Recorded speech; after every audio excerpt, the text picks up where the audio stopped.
بسم اللہ الرحمن الرحیم۔ السلام علیکم ورحمۃ اللہ وبرکاتہ۔ دا اسلام ٹیوب چینل میں خوش آمدید کہتے ہیں آپ سب کو۔ امید کرتے ہیں آپ سب خیریت سے ہوں گے۔ ناظرین، آج کا ٹاپک پٹھان کا حضرت ابراہیم علیہ السلام اور حضرت اسحاق علیہ السلام سے کیا رشتہ ہے اور رسول اللہ نے ان کے بارے میں کیا فرمایا ہے، آج کے اس ٹاپک میں آپ کو بتائیں گے۔ ناظرین، پٹھان کو افغان کہتے ہیں اور افغان اس لیے کہتے ہیں کہ افغان حضرت سلیمان علیہ السلام کے بیٹے کا نام تھا اور ان کو جنات کی زبان سے پیار ہو گیا تھا، تو انہوں نے اپنے والد حضرت سلیمان علیہ السلام سے کہا کہ آپ جنات کو کہہ دیں کہ مجھے اپنی زبان سکھائے۔ حضرت سلیمان نے اپنے بیٹے کی درخواست قبول کی اور جنات کو حکم دیا کہ افغان کو جنات کی زبان سکھائی جائے۔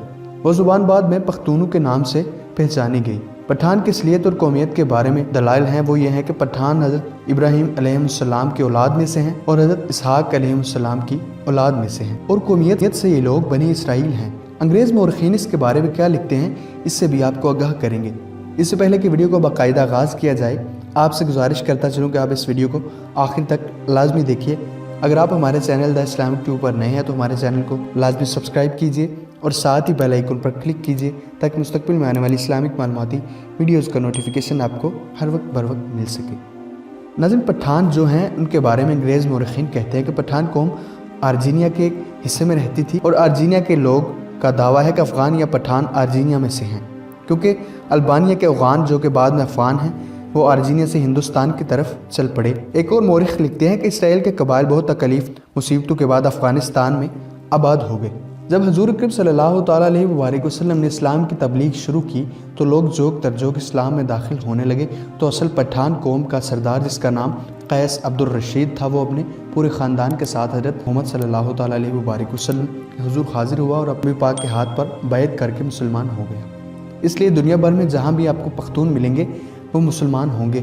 دنیا میں پختون ہی وہ واحد قوم ہے جس کے اسلام کے بغیر کوئی دوسرا مذہب نہیں ہے۔ اگر پختون سے پوچھا جائے کہ آپ پہلے مسلمان ہیں یا پختون، تو جواب ہوگا کہ میں 5000 سال سے پختون ہوں اور 1400 سال پہلے مسلمان ہوا۔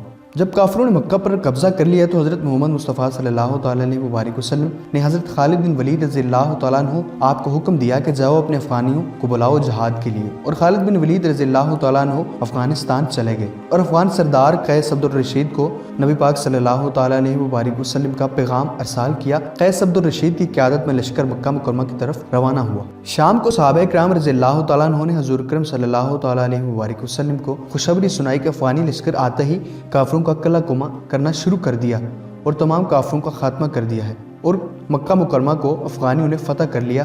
اور اسی لمحے حضور اکرم صلی اللہ تعالیٰ علیہ وآلہ وسلم کی مبارک زبان پر یہ الفاظ آئے کہ بطان، یہ لقب حضور اکرم صلی اللہ تعالیٰ علیہ وآلہ وسلم کی طرف افغان قوم کو ملا ہے۔ بطان لفظ عربی زبان کا ہے، یعنی سخت ترین لکڑی، وہ جو سمندر جہازوں میں لگائی جاتی ہے، جسے سمندری پانی بھی کمزور نہیں کر سکتا۔ یہ لفظ جب برصغیر پہنچا تو بطان سے پٹھان ہو گیا۔ ناظرین، پٹھانوں کے شجرہ نسب کے بارے میں بہت سارے لوگ ایسے ہیں جو کہ اکثر اوقات کنفیوز ہو جاتے ہیں۔ نبی کریم صلی اللہ تعالیٰ علیہ وآلہ وسلم کے زمانے میں ایران کا ایک ظالم بادشاہ بخت نصر گزرا ہے۔ بنی اسرائیل یہودی قبائل اس کے ظلم سے تنگ آ کر ہندوستان، کشمیر اور چین کی طرف چلے گئے۔ تاریخ سے اس بات کا بھی پتہ چلتا ہے کہ بعض یہودی اس ملک میں آ کر اپنی قدیم عادات موافق بدھ مذہب میں داخل ہو گئے تھے۔ اسرائیل میں 12 قبائل آباد تھے جنہیں بنی اسرائیل کے اجتماعی نام سے پکارا جاتا تھا۔ کہا جاتا ہے کہ صرف 2 قبائل آج کی یہودی تورات پر عمل کرتے تھے، جبکہ باقی 10 قبائل تورات کو تسلیم بھی نہیں کرتے تھے، لیکن بنی اسرائیل کا حصہ ضرور تھے۔ آج کل شمالی اسرائیل حضرت عیسیٰ علیہ السلام کی پیدائش سے تقریباً 800 سال پہلے مینوا کی شوریا قوم نے فتح کر لیا تھا، جبکہ جوڑا کے نام سے منسوب جنوبی علاقے پر صدیوں بعد بابل سے آنے والے حملہ آوروں نے قبضہ کر لیا۔ جب بابل بخت نصر نے فلسطین پر قبضہ کر کے اسرائیل کی بادشاہت کو اینٹ سے اینٹ بجا دی تو بنی اسرائیل کے بہت سے قبیلے جو لوگ بھاگ ایران کی طرف قریب غور کے پہاڑوں میں جا بسے، پھر یہاں سے دیگر خطوں میں پھیل گئے۔ ہزاروں سال سے دنیا میں زمانہ قدیم کے گمشدہ یہودی قبائل کے بارے میں گردش کرنے والی داستان کے مطابق ایتھوپیا میں بعد لاشا یہودیوں اور افغانستان، مشرقی ایران اور پاکستان کے پشتون قبائل کو ایک یہودی کی نسل سمجھا جاتا ہے۔ پشتون افغانستان میں سب سے بڑی نسل گروپ اور پاکستان میں دوسرا بڑا نسلی گروہ ہے۔ خود بعض افغانیوں کا یہ دعویٰ ہے کہ ان کے آباء و اجداد کا تعلق قدیم زمانہ کے یہودیوں سے ہے، جبکہ افغانستان کے آخری بادشاہ ظاہر شاہ مرحوم یہ اقرار کرتے رہے کہ ان کا تعلق بنی اسرائیل کے